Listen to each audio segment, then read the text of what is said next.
Hello and welcome to In-Secrecy. In today's show, we'll be investigating the aftermaths of the protests in Tahrir Square. Has the fall of Mubarak united the Egyptian people, or have the cracks in this society widened, resulting in greater hostility? Where do the foreign political leaders stand, and how far will they intervene in the actions of the next founded government? Where does Israel fit in all this? Is it worried that the next government will not instantly act to its commands and break the agreement between them that has been imposed on the Egyptian people and endorsed by former rulers? Perhaps it is too early to find the answers to these questions, but the predictions are readily available.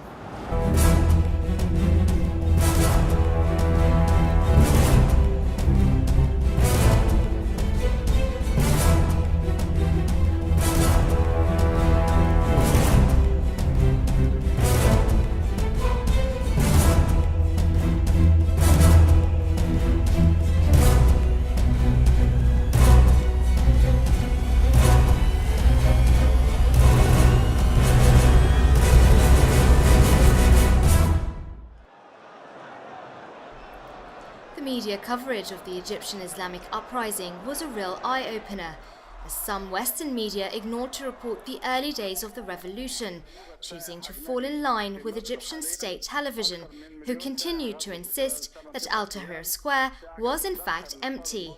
Very often international media coverage was a liberal way of seeing a liberal Western view of the events in Egypt. It was mainly concentrated, first of all, on Tahrir. You didn't have much cameras, media coverage on workforces, strikes going on in different areas of Egypt, being Mahalla, being the Sinai, a bit of coverage of Alexandria. So this was a bit of a shame. I mean, seeing mainly Qahira as of course it was the center of the Egyptian revolutionary process, but mostly in a liberal way, and not having the bigger picture of the Egyptian revolutionary process. So I thought this was a bit of a shame, and to have this kind of information, strikes, workplaces occupying, workers making a difference the last few days before Mubarak resigning, was a shame that international media coverage didn't really cover the subject. When the events were building up and it looked like they were notably going to make a mark in history, the Western media chose to finally report. The surprise of the event even took the media networks by surprise. They did not expect anything like that to happen.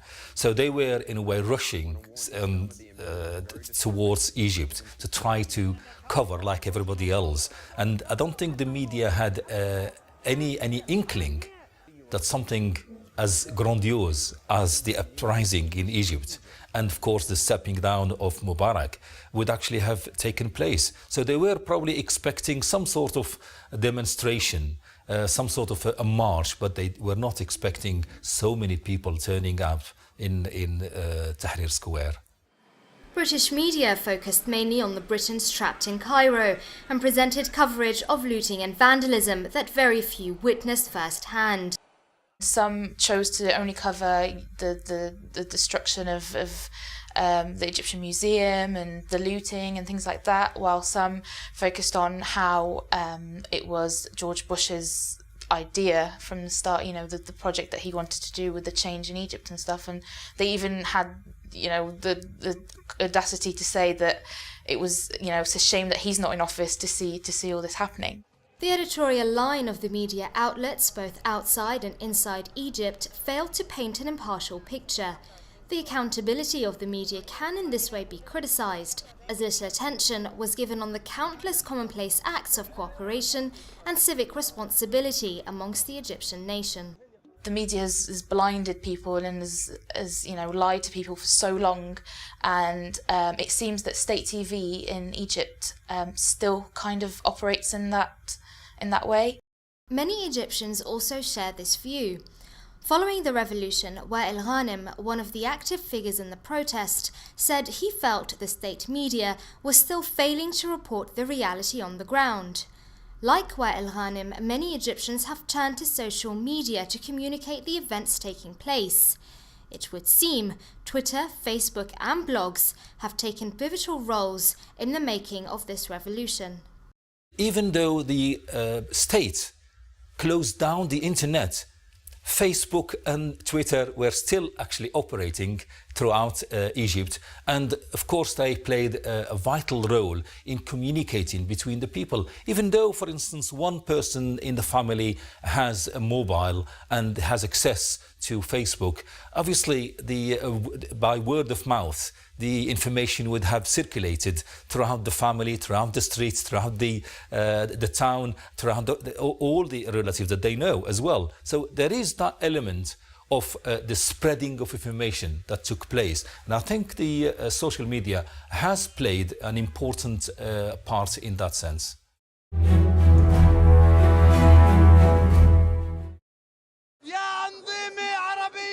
In addition to the long list of domestic grievances expressed by the protesters in Tahrir Square and elsewhere throughout the country, Egypt's foreign policy also received a fair share of discontent from the demonstrators. They demanded to have a leadership able to represent them and not one who has been dictated to by the Western powers, as has been the case for many decades under the Mubarak regime. Britain does support authoritarian regimes in the Arab world simply because they cannot cope with democracies. They would rather cope and deal with one person. In fact, Henry Kissinger, in his memoirs, wrote that in detail. He said, in an Arab setting, you'll find a person that holds all the cards. You go and talk to them, and they will take decisions for you. But of course, if it is a democracy, then that person has to take every decision back to the parliament or to the Majlis, whatever form of democracy it is, and then the collective decision is agreed by the people. They can't cope with that. They would rather have one person. In fact, when you look at the economy of countries in the third world, it's always in the hands of one or two families. Then they can deal with them, they can corrupt them, they can make them, and they can also protect them. These authoritarian regimes are weak and they need support from outside. And they, in order to get the support from outside, they just carry out what the outsiders want of them. And they end up being boodles of the White House or Downing Streets or whatever, but they never are servants of their own people. Without Mubarak's Egypt, Israel will be left with no friends in the Middle East. These were the words that filled the headlines of Israeli newspapers amidst the Egyptian Islamic uprising. The general perception was that the Egyptian crisis, as the Zionists put it, is the worst disaster since the Iranian Revolution. So just why is Egypt so important to Israel? Following the fall of Mubarak, the military council, which was put in charge, indicated clearly that it will respect all international agreements, namely the Camp David peace deal signed in 1978. What the Egyptians wanted to be an Egyptian foreign policy, not a regime foreign policy. The regime have tailored its foreign policy to suit its ends to survive in Egypt and the region, and actually in the world too. So what you see, even foreign policy vis-a-vis Israel and the West, was really made in a way to serve the regime interest, not Egyptian interest. So if the government revises its foreign policy and reassesses its relationship with Israel, it will establish a solid foundation that suits the best interest of the country and not of the regime. The Arabist blogger shares this sentiment. He says Egypt needs to hold a tough policy on Israel's new settlements, push for the current Middle East peace process roadmap to be replaced by a more coherent and fairer one, halt all collaboration with Israel's blockade of Gaza, and work towards the return of the Sinai. Egyptians would like to see changes in foreign policy in different aspects, and I think foreign policy is directly linked to the deepening of the revolution and to the link to the domestic policy as well. So the change definitely, I think, the end of the peace agreement with Egypt and military institution must take this into account, because the first kind of declaration they said when they took power, when Mubarak resigned, is we will respect Camp David agreement. And I think we have to put an end to this. This doesn't mean that Egyptian has to go to war with Israel, but definitely the refusal of the normalization of Israel, taking a step back into security coordination with Israel, putting a true end to the siege on Gaza, and not only opening few hours of the day, putting an end to the siege of Gaza, ending the wall that was built on the Egyptian border, not letting people in Gaza, stop selling gas to Israel, stop security coordination with Israel, also stop, on a second level, stop using Egypt in relation to American foreign policy, using Egypt as a tool for its imperialism policy. So stop using Egypt against, for example, Iran, stop using Egypt as a tool against Hezbollah in South Lebanon, hoping to have in Egypt more neutral, a right referee in the dialogue between Hamas and Fatah, and not supporting mainly the Palestinian Authority. So what has kept Egypt standing strong, holding the peace treaty with Israel so close? The United States has given Egypt an average of $2 billion annually since 1979, making Egypt the second largest recipient of US aid after Israel. I must take you back to how the West deal with the Middle East. They have what it is called their own terms of reference. And this goes according of preference as number one, before they take any decision about the Middle East, they have to see if it is compatible with their own terms of reference. Number one is the security of the State of Israel. Number two, the resurgence of Islam. Number three, the control of flow of oil. Number four, the maintenance and the safety of the House of Saud.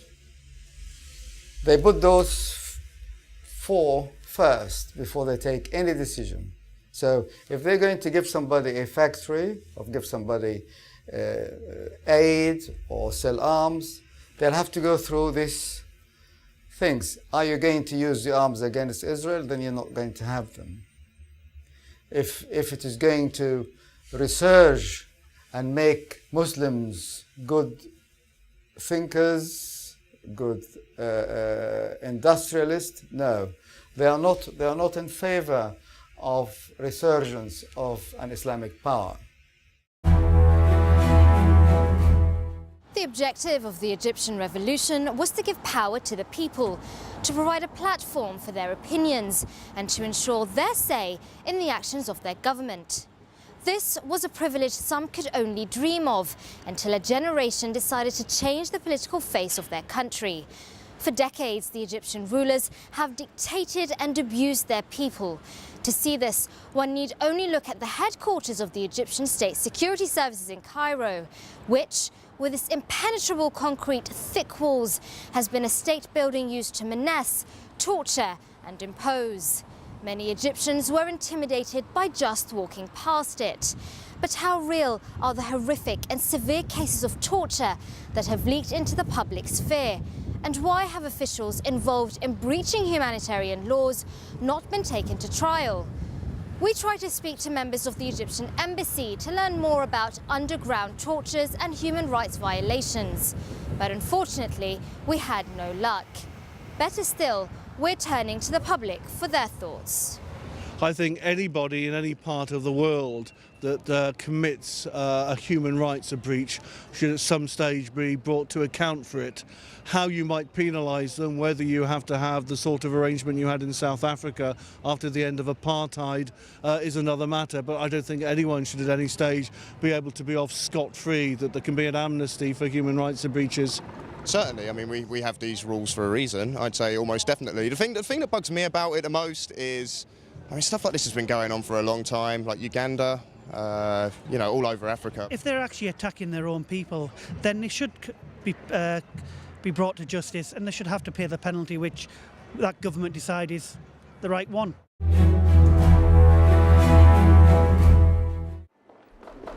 The timing of the British Prime Minister's trip, when pro-democracy supporters are rising up across the Middle East, has been questioned. At a historic moment that saw a generation changing the world and taking to the streets to topple their dictator, David Cameron had his eye on generating money through selling arms to any interested government, regardless of their political reputation and leadership. This has left little room for surprise when it comes to Egypt and military supply.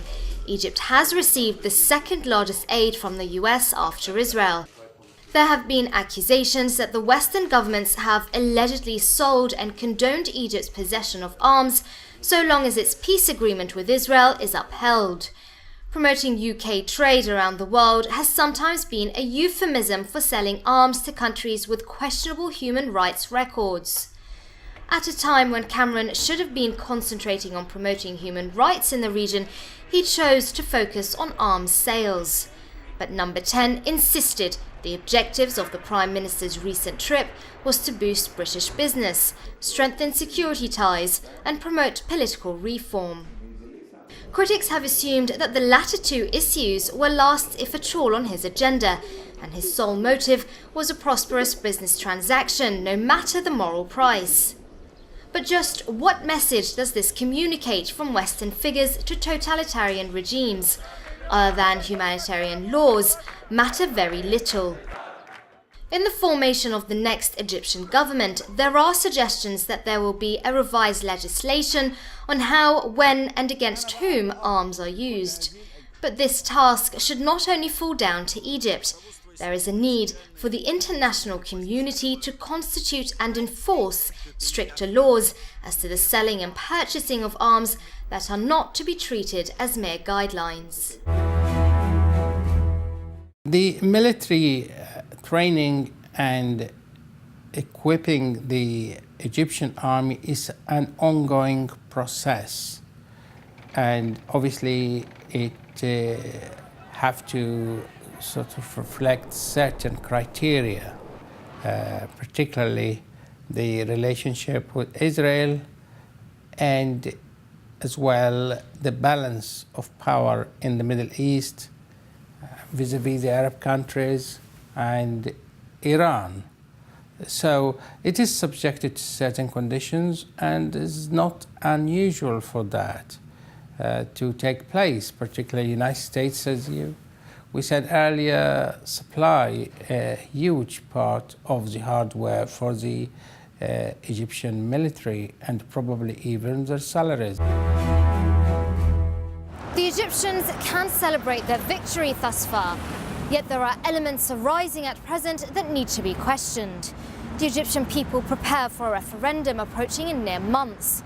Although the country needs to elect its new leaders soon in order to speedily rebuild the country, we have to ask, is it democratic to hold elections in 6 months when opposition parties have little time to campaign and organise themselves and to plan their manifestos? We heard what the people had to say. 6 months is quite a long time in some ways, but it is difficult for a new democracy to be born. However, it did happen in Eastern Europe. Romania is a prime example where the government fell. It's now a fairly stable state. So you would hope the same will happen in Egypt. Obviously, if the Muslim Brotherhood win the elections, that's the will of the people, and the West have to support that. There needs to be a bit of space, a bit of time for people to gather together and come up with their policies and their philosophy. Now that you have a new constitution, the question is, how long realistically do you need for new organisations, new parties to start forming together to have an opportunity to start canvassing for support and for representation in the new elected structures that will exist? I think the longer it goes on, the more fractious potentially it can be, because there's clearly a lot of impatience within certain sections, but equally so the democratic process has got to be done properly. 6 months sounds about right. For years now, Western political elites and their allies have charged the Egyptians with political apathy and lethargy. The argument that Egypt has given in to autocratic rule, abandoning greater democratic freedoms, was proven wrong by millions of Egyptians. The uprising soon put those Western powers and their allies in fear that the revolution will turn Islamic. This inevitably meant that Mubarak's Western allies will not show support to the people's will. Indeed, their speculations were coming true. Israeli officials were quick to relate the uprising to that of Iran's in 1979. Their panic led Netanyahu and his allies in the USA and Europe, who wished to maintain the autocratic regime, work behind scenes to ensure players such as Omar Suleiman remain in power after Mubarak. Egypt's Islamic uprising has a lot in common with Iran's Islamic Revolution. Both shared many qualities, such as reaching nationwide to people from different walks of life, aiming to remove Western-backed regimes, establish democratic governments that would ensure national and individual dignity, social justice, and political liberties. The Muslim Brotherhood in Egypt is a long-standing opposition party to Mubarak's regime. It has been well noted for its model of political activism combined with Islamic charity work. We can discuss the programs of all candidates when they appear, and we can discuss their files, and we can get our decisions that time. And we are also not targeting to have a majority in the incoming parliament. In the 2005 elections, they won 20% of the seats through independent candidates, a result which shocked Mubarak, who subsequently launched a crackdown on the party, detaining hundreds of members and instituting a number of legal reforms in order to counter their resurgence. Although the revolution in Egypt has not been directed by Muslim Brotherhood or any other Islamic political party, it is clear that the uprising in Egypt was one led by Friday prayers and people of strong faith. On Twitter, Naila Hamdi points out everyone is talking about the revolution. What about some plans or ideas for the road ahead? We searched around some social media outlets to see if we could find any answers. The Arabist blogger thinks that the next government does have some opportunities if they hold a tough policy on Israel's new settlements, push for the current Middle East peace process roadmap to be replaced by a more coherent and fairer one, halt all collaboration with Israel's blockage of Gaza, and work towards the return of the Sinai. Blogger Egypt Wish states that the historical turnout in the voting polls makes him feel very positively about Egypt's future. Democracy is here to stay, and Egypt protected by the Egyptians both alive and those 800 who died in the Egyptian Revolution.